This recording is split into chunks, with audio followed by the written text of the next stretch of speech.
Bilaspur Lok Sabha seat से कांग्रेस के प्रत्याशी बनाए गए देवेंद्र यादव आज पहली गांव बिलासपुर पहुंची। हेबेरमा कांग्रेस के कार्यकर्तावन उनकर गर्मजोशी से स्वागत करी और रेलवे स्टेशन के बाहर शक्ति प्रदर्शन करी। एक बाद जुलूस के शक्ल में मुख्य मार्ग से होते हुए देवेंद्र यादव कांग्रेस भवन पहुंची।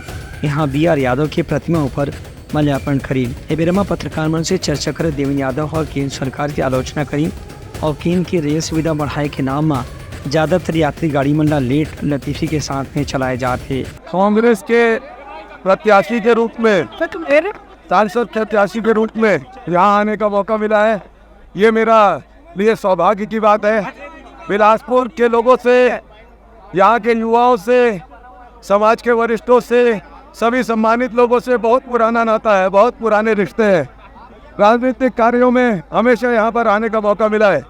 आज जब बिलासपुर आने की जब बात हुई, हमारे आदरणीय अध्यक्ष जी सभी लोगों से चर्चा करके जब मैं यहाँ आगमन मनाया और हमने तय किया कि बिलासपुर को अगर देश में जाना जाता है तो रेल के लिए भी जाना जाता है, रेलवे के लिए भी जाना जाता है। पूरे सेंट्रल इंडिया में सबसे ज़्यादा राजस्व अगर कहीं से जाता है तो वो बिलासपुर जोन से जाता है। और ये ऐसे ही नहीं बना, इसके लिए बिलासपुर के हमारे क्रांतिकारी साथियों ने, भाइयों ने, हमारे नेताओं ने बहुत संघर्ष किया, मेहनत की, तब जाके यहाँ पे इतनी बड़ी स्थापना हुई। लेकिन आज आप देख ले क्या हाल हो गया है रेलवे का। रेल लाइन बिलासपुर की एक पहचान है, लेकिन आज बिलासपुर आने के लिए हमको ट्रेन नहीं मिल पा रही है। और ट्रेन जो मिलती है वो कभी 4 घंटे लेट होती है, कभी 2 घंटे लेट होती है, कभी 8 घंटे लेट होती है।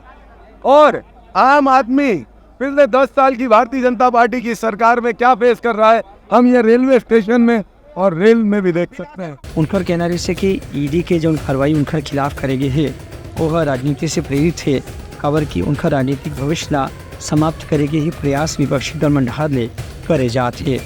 Bureau report Uttarakhand news.